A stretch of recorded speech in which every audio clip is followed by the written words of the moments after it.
Good evening, everybody, and welcome to the Matt Willson SFL Kickoff Show. I'm Mike Daggs. He's Gerald Smith. We've got Cameron Irvine, Ron Haynes behind the scene on production. We want to welcome you to Week 7 of Season 25 here in the Simulation Football League, and a special happy birthday to our dear friend Joey Ramos. Lynn, how you doing tonight, Gerald? I'm doing great. An exhausting long day for me, but happy birthday to Joey. He's finally made 14. Yeah, he's almost old enough to drink now in Mexico. So he's actually 28. So he's spent about half his life in this league now. Wow, that's pretty interesting, man. Because like I joined some, I don't know, 15 plus seasons ago. Buku season. Yeah, and like Joey owned the team along with Matt, and it was the Mexico City Aztecs, and he was known as one of the young guys around here. Oh yeah. Yeah. And now he's just a getting baby. Old. Well, he's still a baby to us because we're just Old. equally as older than, anyway, we'll move on. It's almost time for our heart pills and then an early nap. So appreciate y'all joining us. To see you all in the chat. I saw Matt Wilson's mother in the chat. She said happy birthday to Joey. Got the Lake Man, Ryan Davis, see Demond, Justin Reside, King Henry's in the chat, so appreciate you all being here with us tonight as we get ready for Week 7. It's going to be a great week. We got 4 games tonight. Looking forward to those. We'll break down the schedule here in a little bit. But first, let's recap what was Week 6. It was kind of a mixed week. A couple weeks ago we had a lot of blowout games, and then last week we had a lot of games that were really close. There was a couple of blowouts. There was a couple of close games, but a lot of exciting action. Started off with Arizona and Houston last week. Houston is also, again, the opening game this week. Looking forward to seeing them again. But going up against Arizona, they took them on, and they did good against a team. Both of them were 3-1 at that point, and Houston really kind of stuck it to them, 23-10. Yeah, and Houston pulled away late, and it was on the heels of a Demond Simeon return for a touchdown, which kind of flipped it up on side of his head right at the end. Oh yeah. We were actually thinking if we should do a special teams player of the week. We didn't, for the sake of time. We didn't, but Demond Simeon, special teams player of the week. 100%. He was getting all kind of yards on returns punt all returns. night long. Punt returns mainly. Everything. Kick returns were good. Obviously, the return for a touchdown that really helped set them up for success. DC sticking it to Charleston, 38-20, and the Florida Storm, Lexington Miners. That was one of the close games, 27-24. Came down. It was another one of those games where Lexington was marching down the field trying to see if they could at least get in field goal range, tie it back up right there at the end, and just ran out of time. We've seen that a couple times. Yep, this and it was also another thing where I keep doubting Florida. They keep getting themselves in a position like keep doubting us, and we'll keep winning. I guess I don't know. We'll see if that continues. Chicago. How about them Chicago Warriors at 3-2 and leading their division, taking down Detroit 37-24. It's surprising again, making me eat all kinds of words. Oh yeah. Oh, we were terrible else. in our picks once again. Yeah, look, and they coming through right here. So whatever they doing, they got working right. I think Detroit's got a lot to work on. I think a really good defense offensively. They got to work on some stuff, but we'll figure that out. Absolutely. Baltimore taking on Albuquerque. The Adams have just had 3 rough weeks in a row, and this last week dealing with an injury at the quarterback position. Baltimore taking advantage of that, 31-10 victory. Close game with Mexico City and Bossier City. Scary game of the week. I was watching this one. Poor heart. I almost picked them. Look, because they're playing at home. They just play against really good teams to play well, but you guys pulled it out right at the end. Barely 19-14. Washington taking out the Toros 26-7. And then the biggest blowout of the week, Louisiana North. Pittsburgh Riverhogs over OKC 49-3. Quite a week of action and plenty of great plays. So we'll get into some highlights because I'm looking forward to seeing these videos that Ron Haynes put together for the offensive and defensive players of the week. But first, we still have 2 unbeaten teams at the top of the standings: Vancouver Legion and the DC Dragons, 4-0 and 5-0 respectively. How about those Dragons at 5-0 right now? 5-0 right here. Look, and then you have Vancouver up there doing the same thing, which I think is one of the better teams we have in the league. DC doing their stuff. I think they have a tougher test than what a lot of people think this week. But look, you guys are right there. You're up in the top 4 now. That's right. Of the 1-loss teams, there's only 2 1-loss teams, Houston and the Aztecs. So, and 2 undefeated teams at this point. Yeah, and out of those top three, you've got Vancouver, DC, and Houston. We've got Vancouver and Houston facing off here in just about 40 minutes time. So one of them's going to end up falling a little bit down the standings board. We'll see which one it is later on tonight. So, hey, let's get into some of those highlights, shall we? Uh, Offensive player spotlight. It was a tough week to pick because there were several players that were really good, but you only can pick one, right? No, So not if it's you. yeah, no, well, yeah, you only can pick one. Well, it's the offensive player spotlight. So who's my offensive player spotlight? Let's go ahead and roll that footage. The offensive player spotlight this week for week 6 is none other than DC Dragons quarterback, Sebaz Synergy. Look at those stats. He had an absolute monster game. Dragons came out and they were, of course, slinging that rock. It's been talked about at length throughout the week, but 31 of 37, 84% completion percentage, 450 yards, 5 touchdown passes. So it's one thing to just throw an offense out there where you're throwing it almost exclusively, but that being said, when you do so and you throw it 37 times and you only miss 6 of the passes, man, that's pretty good. So you see, this is already touchdown pass number 2 to Connor Weston there. He had one earlier on to Kevin Say. Here's his longest pass of the day, thanks in large part to his receiver, Mason Kirby. A quarterback's best friend is a receiver that can catch the ball and then find some open space and get that yak. Player of the half already. Look at the stats at halftime. 13 to 16, 215 yards, 3 touchdowns. Jordan Stipe wishes his game stats were that good. Sorry, Jordan, but listen, I like running that ball a lot. But hey, speaking of running the ball, doing his best Jordan Stipe impression right there, getting the first down by doing the sneak. So not only did he throw it 37 times and complete 31 of them, also was able to convert some first downs using his legs. Touchdown pass number 4 went to Mason Kirby. It was a second touchdown pass to Mason Kirby. And then not to be outdone by that, there was, of course, you got to get your tight end involved, right? Throws it to number 47, Lauren Percoco herself. 12-yard touchdown pass. Bam, right there in the back of the end zone. Love to see it. Great quarterback play. That's how you get things done. Frank Doom says there should have been a co-player of the week. It's the player of the week. You can't have two. But you know what?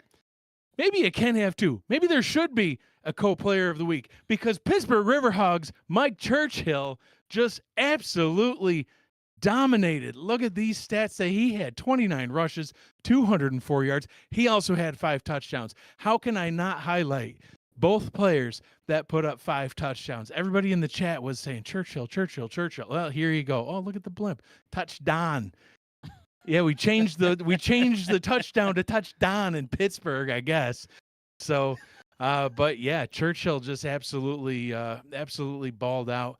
And, great blocking set up by the Riverhogs O-line, and fullback also throwing some key blocks there as Churchill's able to pound his way into the end zone. The O-line blocking really was the story of the night. I mean, listen, when you have great blocking, any halfback can look like a hero. Look at the blocks. Look at all the blocks right there. I mean, every player in the immediate vicinity was already set up and blocked on the play. And then 5 yards out here in the second quarter with limited time remaining on the clock, he's able to bounce it to the outside, break some tackles, and, very much like Sebaz Synergy, Mike Churchill, too, was the halftime player of the game, as the offensive and defensive player spotlight players usually end up being, because, 12 rushing attempts, 75 yards, 3 touchdowns. Ray Buntley hasn't had a single game like that yet this season. Come on, Ray, old man. He's got to get things going. But they weren't done yet. 22-yard rush. This was the longest rush of the day, which really, I try to point this out every time that it happens. When you have 204 yards and your longest rush is 22, I mean, that just shows how many plays you were getting chunks of yards. It wasn't just all one big rush. He didn't have a 95-yard rush. Only 22 was his longest. So he was able to punch in a touchdown there, and then another 8-yarder there getting it into the end zone for the 5th time. So, listen, I know what you're gonna say. Oh, you're greedy. You're picking 2 players. 2 guys, both responsible for 5 touchdowns each on offense. And I get it, right? Both guys are deserving, but much like your championship rings as of late, you get a little bit greedy and everything else. But both are deserving, right? So one, we thought, hey, look, right off the bat, we got a quarterback going off. Yep. Not realizing, oh, hey, there's another player that's going to go off. Very well deserved by both of these players. Like, I like it because you got Louisiana North put in there too. So I had like to do it. it. Had to Kudos. do it. That was just for you, and for Mike Churchill because he's the player that actually got the yards. And I don't know what you're just jealous of these rings. They're like Pokemon. I'm trying to collect them all. No, you can't collect them all. Let's sure hope. I can. Look how many fingers I got left. Mexico City this season. Someone stop it. Stop them from winning the championship. All right, who do you got on defense? So for me, the defensive player spotlight for me this week. Look, I could have went away with the obvious pick, right? But we set ourselves our own rule to say, hey, look, the players we pick have to be on a winning squad. They do. There was a couple of guys on another team that lost that had 5 sacks apiece, had 15 sacks total as a team. But guess what? They lost that game. It didn't help them win. It did not. It only just heightened, just made everybody aware that you get them stats and you lose. So my defensive player spotlight is the Chicago Warriors cornerback number 20, Hyvo Ramsey this week, right? Coming in right here, he had 7 tackles, 4 assists to go along with it, 2 interceptions, and 2 pass defenses right here. Now, right off the rip, you're going to see something that's pretty good right here. You can see where he's located and where they're running right here. This is how he sets the tone. Never quit on a play, a potential touchdown-saving tackle right there, coming in and never quitting on a play. Always had a pursuit, even though you're the last guy, get it done. And look, in the second play right here, what he does, he said, hey, look, this is what I do best. I come out and I pick it almost right through the offensive player's face, one hand in it, bring it down to kill the drive as Detroit is getting close to the end zone right there. So, which is really good for them, being able to do it. And here we are at play number 3. He's able to quickly recognize right off, right? Just instant play recognition. He does not make the tackle, but guess what he do? He gets there, redirects the running back, slows him down. The linebacker's teammate is able to come in and clean the play up. And here's another one, right? In a similar spot right here. And what he does, he reads the quarterback eyes the whole entire way, gets himself position. Know he has safety help over the top. He's like, I can play underneath and potentially grab that ball. And that's what he did right there, being able to come through in the clutch. You can see right here, he's like, look, I'm going to play right up underneath. No, and I got to safety help in the back. We're all good to go. And kills another drive in their own territory, being able to kill that drive, right? And here's another one. Very, very good play pursuit right here. Doesn't get the tackle, but guess what he does? Hits him behind the line, slows him down, and his teammate comes and cleans it up again. It's not all about making a tackle, but just making an impact on every single play. And right here, he gets himself in a position, almost in a position to pick it off, but gets in there, disrupts it just enough, gets the wide receiver off of his route so it falls incomplete. And right here is another play that he actually gets himself right in the path. Right here, playing underneath, once again, almost had another pick right there, being able to knock it to the ground, making impact plays all throughout this game, but he did. And here we're going to see one of the last plays of the clip. We're going to see right here, again, playing really, really well right here. In pursuit, right, was covering a certain area. Receiver comes across, sees it, and makes a play, almost has another pick on the day. So, look, for him, really, really good play right there. Look, it's not all about, like, for me, sometimes, got to pass the eye test for me. Yep. He passed the eye test. He was all over the field, making plays and making an impact on everything he's got going on. And for him, this season, he has 24 tackles on the season, 2 TFLs, 2 sacks, and those 3 interceptions, 2 of them last week. So congratulations to you, Ramsey. Very well deserved. Pass the eye test, making an impact on every single play. It won't blow you up any stat sheet, right? But he made a difference and helped his team win. Yeah, and that's the thing. I see Kano Fortson in the chat saying, should have been Nick Fargo, 14 tackles and 3 sacks. But it's not all about the numbers. It's not always about the at least not for me. It's especially not on defense. Mm-hmm. I constantly have to remind my defensive line as I see Ron Yates in the chat right now. I got to remind them it's not all about those stats. Sometimes it's about the pressures. This past week, one of the reasons that we were able to beat Bossier City wasn't necessarily because of sacks. It was because Pickler was consistently under pressure and ended up throwing several interceptions because the secondary was able to feast based on the fact that Pickler had to throw it before he wanted to. So, especially for defense, it's not always going to be about the numbers that eye test. And like I said, he had a lot of plays in there, right? He said, look, he's getting in the passing lanes, knocking balls down, being where he needs to be. He made an impact on a play, which contributed to it. A few of those things we saw. He killed drives, saved a touchdown on one play. And then next thing you know, he actually kills drives in, when they were inside scoring territory, right past the 50. So congratulations, Ramsey. You deserve it. Yates, I'm a pressure king, but sprinkle me a sack. You get there. You get there. Every once in a while. That works. All right, let's get into this week's schedule. We've got a great lineup of games this week. Albuquerque, Chicago, Lexington, Pittsburgh, a.k.a. Louisiana North. Sorry, you can't talk about them anymore. And Washington are all on a bye, so there's nothing more to say about them. You'll just have to do without. So schedule's up on your screen. Starts off tonight with one heck of a game. Vancouver at Houston. We were lucky enough that we just got slated that game. We didn't even have to pull any strings or nothing, which is good because we can't flex anything till week 11. But, hey, we got a great game going on tonight. And 1-4 Bossier City at 3-2 Arizona. Colin and Rick Northrup on the call. 1-4 Bossier City. That is just, man, they've played good enough that they could have almost been 5-0 right now.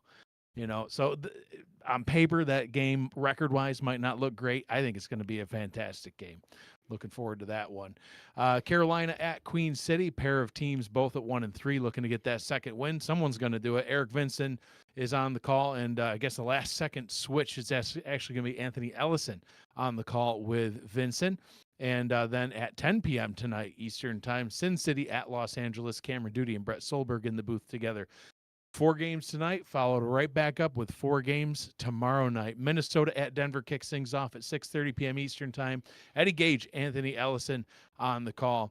And at 6:45, we got Charleston, Oklahoma City. Michael Trillo and DJ Kilgannon will be in the booth together on that one. At 9 p.m., Mexico City is in Fort Lauderdale, take on the Florida Storm. Tyler Falk and Alex West will be on that call as Anthony switched with Alex up in Game 3. So 9:15, we've got Detroit at Fort Worth. DJ Kilgannon again on the call. So we've got a couple of guys doing double duty for us this week, and Rochelle Colson in the booth with him. SFL this week will be Monday at 7:15 p.m. Eastern, followed by the Monday Night Spectacular, Baltimore at DC, Cameron Irvine and Charles Doherty. We're not going to break down the Baltimore-DC game, but, man, Baltimore they still looking to get some more wins at 2-2 right now, taking on a 5-0 team. And I ended up challenging the Hall of Fame coach, and he came out and gave us the coaching that we expected throughout the season. So the week off they had prior to last week seemingly worked. Sure did. So, all right, well, let's start breaking down a couple of games. We're going to break down our game of the week, and then we're going to break down the game that's coming up next. So our game of the week, the one that we thought is just going to be hopefully the best game, in our opinion, Minnesota at Denver, 6:30 p.m. on Saturday. Got a couple of Central Division foes. They're both at 2-2 right now. Either one of these teams could have been expected to be number 1 in the Central Division at this point in the season. I mean, Minnesota, they've got a storied history. Denver's got a storied history. We've talked about both of them, especially in this last season. We talked about both of them and how great they all were. But right now, neither one of them is. Who's up top of the Central Division? As he shakes his head. Chicago. I can't believe it. Chicago. They're up top. Yep. They're up top right now. However, one of these teams will also advance to 3-2 after this weekend, and the other will find themselves joining Oklahoma City with a losing record. Will it be Minnesota, who struggled out of the gate? They fell to 0-2 to 2 division rivals, no less, Chicago and Oklahoma City, before they went on to win their next 2 straight. Or will it be Denver, who started off real strong and looked like a force to be reckoned with, only to then get shut out by Mexico City, and they handed Carolina their first win of the season. So one team lost 2, then won 2, the other one won 2, and then lost their next 2. Minnesota's offense seems to figure things out now, averaging the second most points per game scored, whereas Denver's defense, who many thought would be one of the league's best. Sorry to call you out like that. I I don't was know why pointing at the cat over there. I don't know why you're doing that. Denver's defense has been porous, and right now they rank 18th out of 23 in points allowed. So, can Denver get things turned around, or will Minnesota continue winning? The Legend started out the season looking very, very bad this season, right? They lost 2 straight, and then we heard rumors from their ownership group that, hey, we lost to OKC, people got fired. And since then, I don't know what he did, if he threatened people, threatened their lives, I don't know. But since then, they have won 2 straight games. They have outscored their opponents in those games 62-17 over the last 2 games, along with becoming the number 2 scoring defense and the number 2 scoring offense and the number 4 total offense in the league. Running back Colin Hart, it seemed like he found his footing. He is now 5th in rushing and averages over 6 yards a carry, which is huge, right? Which is crazy. Huge. And the backfield collectively, everybody that runs the ball in the backfield has an average of 5 yards a carry, which is really good. That's number 1 in the SFL. Oh, I'm jealous. In yards per carry. Quarterback Johnny Reno seemingly has corrected his woes from the early, couple of games of the season's first 2 games. He had 49% completion percentage, 6 interceptions. The last 2 games, 65% completion, only 1 interception. When you take care of the ball, good things can happen.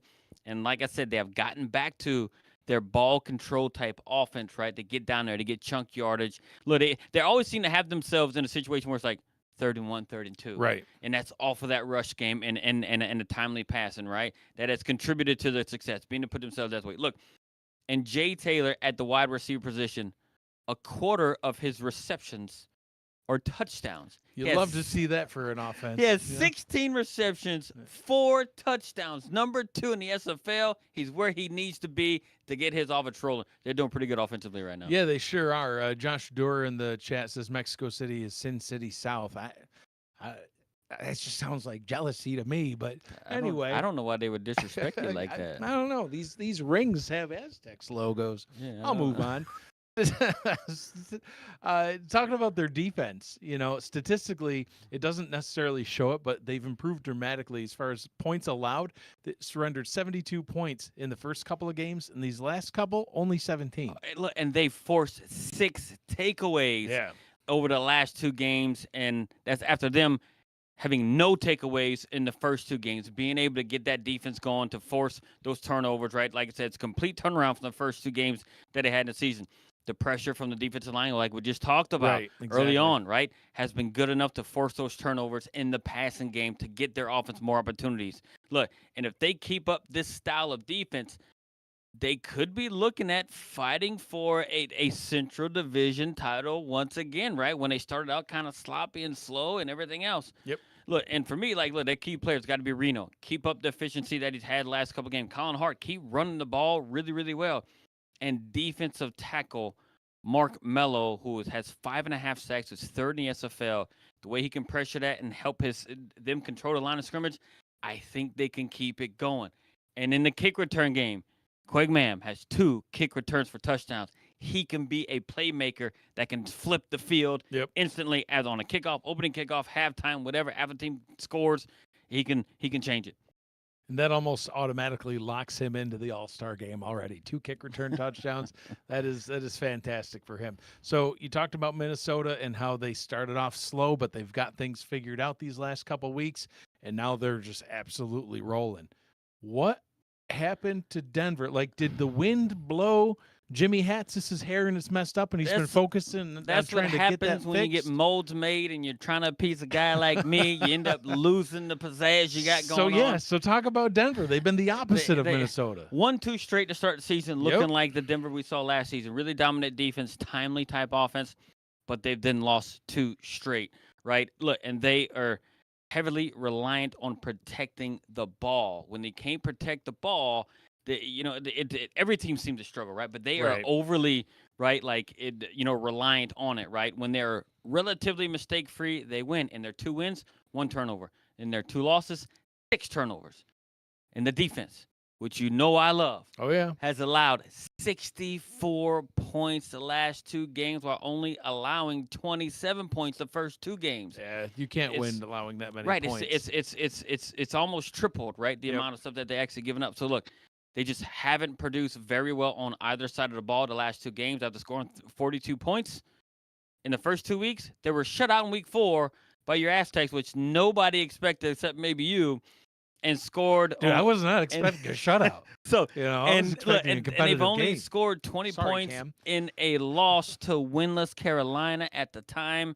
Right, it's like you can't you got to do a little bit better. Look, and they have to get back to what they were doing in the first 2 games of the season to be able to get back to where they need to be, which is back to the winning ways. Right, it comes down to protecting the ball, and I think if you protect the ball, they tend to have these longer type drives, and it gives your defense a rest. I think the defense just ends up getting tired, and it starts out with protecting the ball. So their key players got to be Blanton. He's got to stop turning the ball over. Really, really high turnover. Bailey O'Shaughnessy. They have to not rely on Blanton, right, and get those timely runs to be able to get yourself in third and manageable so you're not solely relying on Blanton. And the defensive line, they have to control the line of scrimmage and to try and dictate to the offense what their defense is going to do to them. Because I know they had the proper scheme in place with Jimmy Hatzis there. We all know I love him. I love your hair. I love everything about you. So look, if you get right back to it, I think they might better give. And this is a game that can put them right back where they need to be. It sure can. Yeah, I mean, one of these teams, like I said, you got Chicago at 3-2 right now, out in front of the Central Division. One of these teams will be 3-2 after this game, and if I recall correctly, Chicago was on a bye this week. So, yeah, they're on a bye this week. So, you know, at the end of this week, there's at least going to be 2 teams at the top of the Central with that 3-2 record. So, who's it going to be, Minnesota or Denver? I don't know. I mean, I guess we'll find out when we do our picks who we think might win that game. But for right now, we have an amazing game on deck. I can't wait for this one.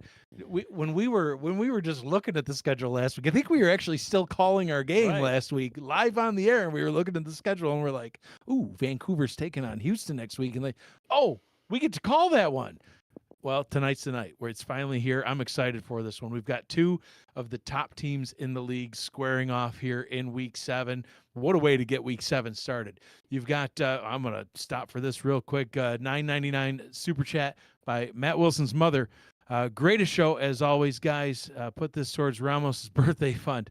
Matt would want tacos for everyone. Got to run. Thank you, Carol. Appreciate you being here, and thank you for the super chat, and to NFL Games streaming on NFLHD.com for spamming us.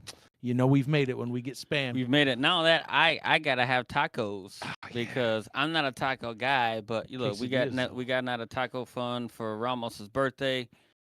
As she said, we know Matt would want everybody to have. Sure would. Absolutely. All right, let's talk about this game now.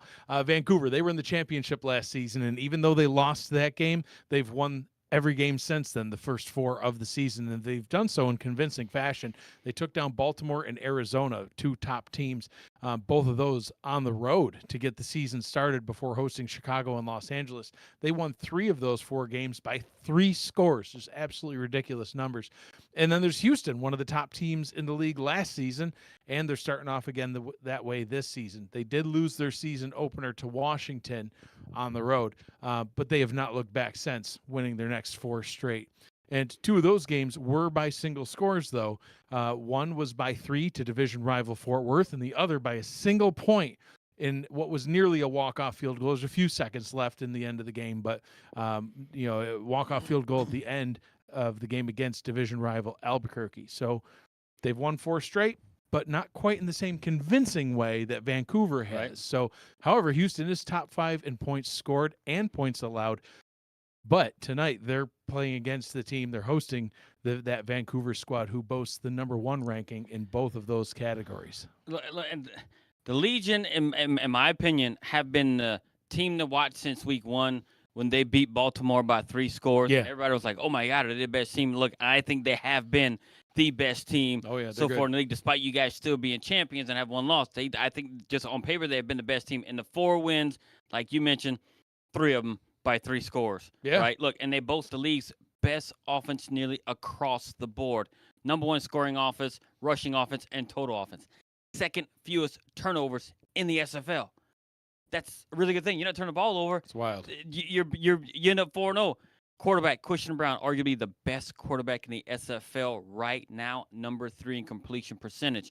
Number 2 in TDs. Number 2 in fewest interceptions thrown. Number 1 in QBR and is the least sacked quarterback in the league. Yep. Only 2 sacks through 4 games. On top of that, you have a rarity in the backfield.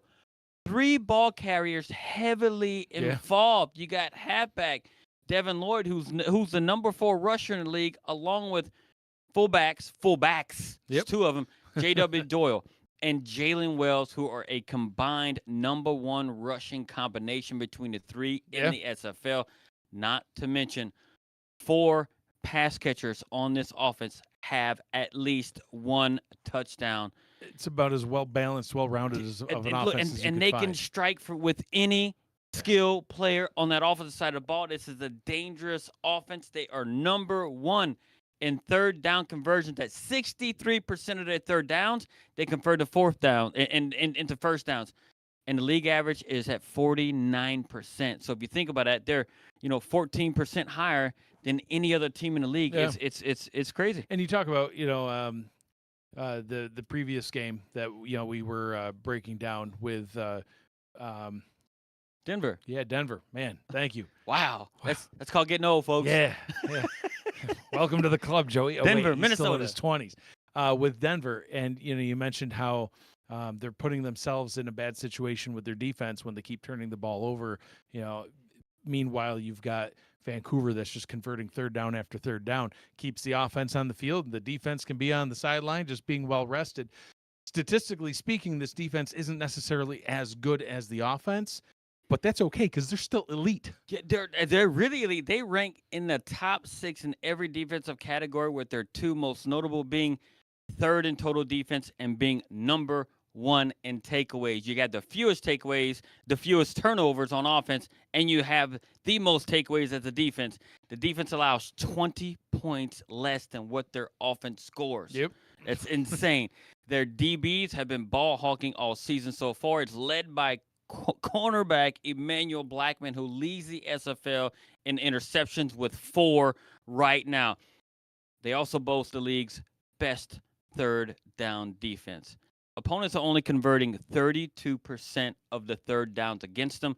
The league average is north of 50%. Right. It's 51%. They 20% less. It's insane where they're being right now. The disparity in the numbers on both sides is extreme. And I think I can say it with confidence. Like, I don't know if there's a more complete team right now from what they do on offense, just distributing the ball everywhere, and how they're able, their defense complement. They're not better than their offense, but they complement them really well and what they can do. And their third down efficiency on both sides has them doing really well. Look, and their key players, there's so many to pick from. It's really hard to pick. Look, everybody. Look, Brown, their quarterback, right? Stay efficient. Don't turn the ball over, right? Look, and the run game, keep doing what you're doing in the run game. Don't do anything else. The linebackers versus the run against Houston, we know it needs to be very, very good. Slow down the run, and the defensive secondary, when they try to pass, take it away. That's what they got to do against Houston.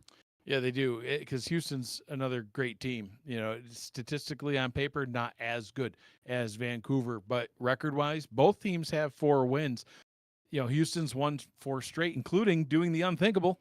They beat Albuquerque, and Albuquerque finally shut down that home game winning streak of every game for their entire existence. And then last week we got to call the game. They took down a very good Arizona team.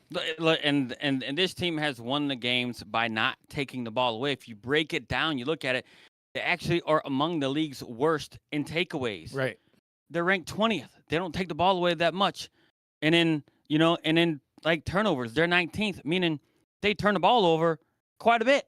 They're in the bottom there in the time they turn over, and the turnover differential, they are 21st. They're -7 in turnover differential. Which is wild. Yeah, it's crazy. And they're 4-1. Look, the offense ranks top 8 across the board, with their best being their scoring offense of 25 points a game, which is 5th in the league. And along with their number 5 rushing attack as well, right? Quarterback John Lakeby, he's been playing efficient as of late, right? Started out kind of rocky, right? He's been mistake-free. the last couple of weeks with only 1 interception thrown the last few weeks. Tino Sosa, come along. We saw him bulldoze a gazillion people last week, and I don't know where he got that from, but he's been finding his stride, and now he's the number 3 in rushing through 7 weeks.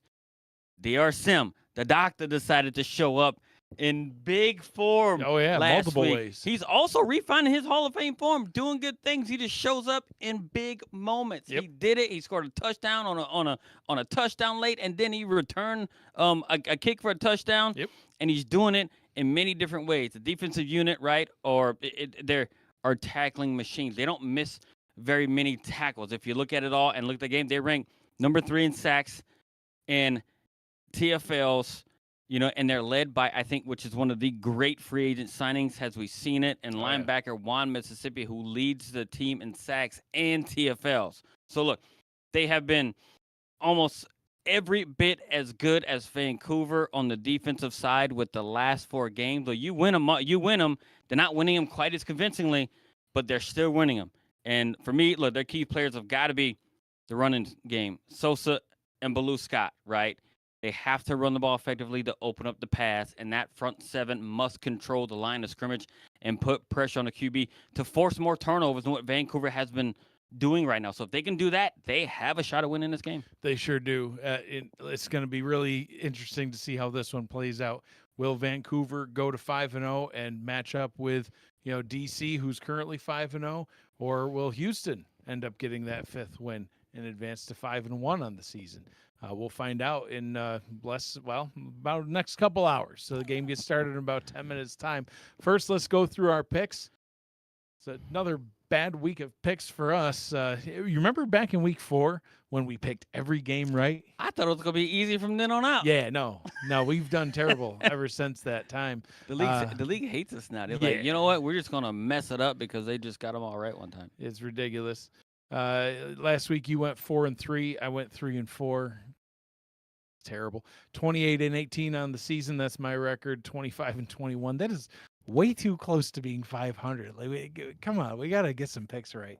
Maybe I'm sandbagging. I don't know. This is ridiculous. I'm not doing nothing. I don't know anything. I know nothing. So let's go through our picks that we know nothing about, shall we? Bossier City at Arizona. Who do you got? I'm just like you. Bossier City is better than their 1-4 record, very and much it so. showed. And if it showed anything last week, it showed really, really good that they can go in there and they actually can compete with the best of them. But I don't think they have enough to beat Arizona. I still think there's just a little. If they can find that little bit, they can win. But I think they're lacking that little bit, and Arizona has that little bit more. And I do think Arizona wins it. Yeah, Bossier City, I think, is a really good team, but unfortunately this season they're just finding ways to lose. Giving the ball away too much. I mean, 4 interceptions were thrown last week, and they barely lost to Mexico City. Mm-hmm. I mean, you just keep one of those, passes, without it getting picked, and maybe it's a whole different story. But for me, Arizona at 3-2, we'll be doing our pretenders and contenders segment here in a couple of weeks. And Arizona, that's one of those teams that I think for sure is a contender, and I think they're going to win this one, get their 4th win of the season. Carolina at Queen City. This is the thing. Like these two teams, we were thinking that they were going to be in their record may have been flipped. Right. Instead of 1-3, each of them, we were thinking, hey, maybe they could be sitting at 3-1. Yep. Carolina has been a huge disappointment.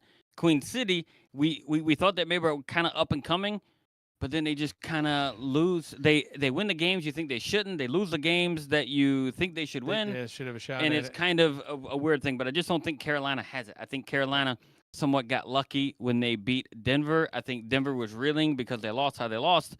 Against you guys, maybe tried to change some stuff up a little bit, and they got caught in a little bit of a trap with Carolina. But I think Queen City, they are at home. I think Queen City wins it.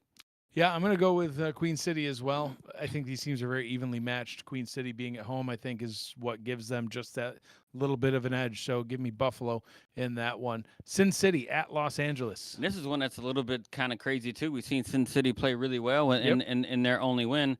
But then we've seen L.A. play really well, and then all of a sudden they just look like the old L.A., and I don't understand what happens sometimes. But I'm going with L.A. They are at home. Sin City's reeling. I think they're both caught in a weird spot.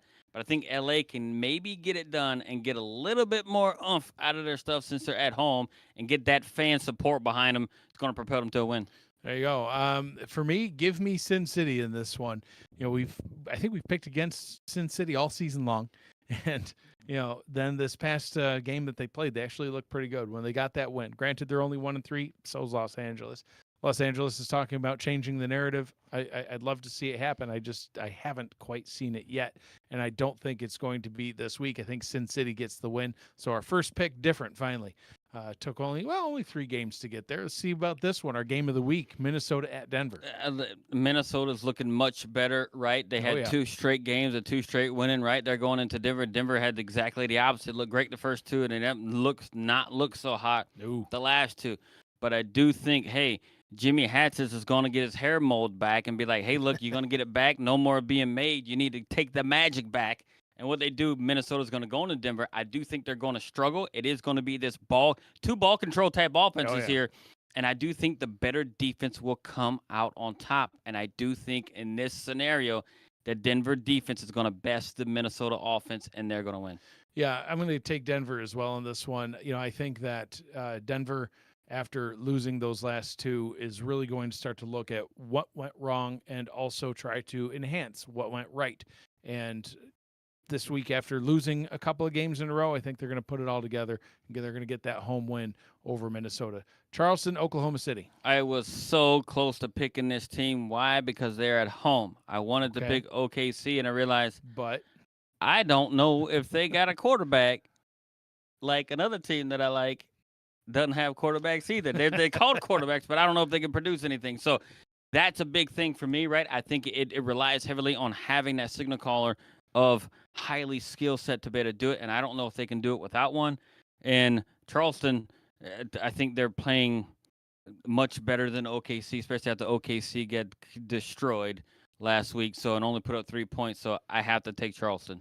Yeah, I'm going to also take Charleston, and I actually do believe that quarterback King Jackson is active. It was a last second adjustment. I don't think it matters. On again, off again. That's the thing, and that's where I'm at. I haven't seen Oklahoma City except for that one game where they actually looked good. They've looked just not so hot those other games, and I think Charleston gets back into the win column, gets back to 500 in this one. Mexico City at Florida. For me, this one's going to be it's pretty easy. I haven't had confidence in Florida all season long. I still don't have confidence against the defending champs. You guys are way too powerful. What you guys – I mean, last week I think was kind of a fluke. Division games, you know how they are, right? Yeah. Division games are tough. But the way you played against a really good, tough defense in Denver, you slapped 44 on them. You're going to go into Florida, and I think you win by 2 scores.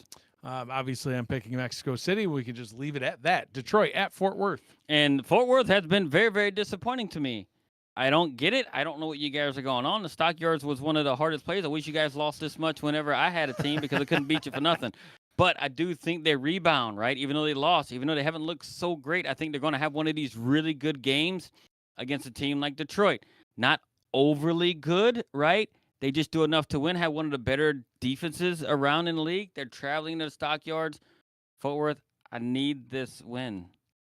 So you're going Fort Worth. Yes. All right. I think you just don't like picking Detroit. Meanwhile, Detroit is up there at 3-2. Fort Worth, they had one game that they looked really good because they put up a lot of points. It was against a team that was not so good, though. Against every other team, they've just really struggled. And I think Detroit is a better team than you give them credit for. That much is for sure. And I think even on the road in the Stockyards, I think they're going to get the win. So give me Detroit in that one. Last but not least, Baltimore at undefeated. And DC. this is one I kind of went back and forth on, right? I do think because they're so close in proximity, it's one of the true rivalries that we actually have in this league. Baltimore played really, really good last week, but I need to see that more consistently to be able to pick them against a team who played extremely well last week and just blew their opponent out of the water. And you had their quarterback, showing his highlight reel and everything else like it's some sort of high school kid trying to get into college. But guess what? DC is going to win this. Baltimore, I just don't think they have enough yet. Yeah, I'm going to take DC as well. They've looked really good this season, and Baltimore, quite simply, has not. Baltimore's on the road in DC, and that's where DC plays best. Not that it matters where they play; they're winning them all this season. So that's it. That's our picks. That's all the time that we've got. And unfortunately, we won't be on the air next week. I'm taking a trip. You're taking a trip too, not to the same place, but. No. Doing a little traveling, taking a week off. Vacation. So, Yeah, vacation Yeah, time. kind of, sort of, Yeah, maybe. sorry, we'll miss you all, but we will be back the week after, and I think that'll be week 9. It's about time for contenders and pretenders. Got 2 weeks to do it. Yeah, throw that all together. This has been the Matt Willson SFL Kickoff Show. For Gerald Smith, Cameron Irvine, Ron Haynes, I'm Mike Dykes. Thanks for joining us. Get ready. SFL action is just around the corner. Don't go anywhere.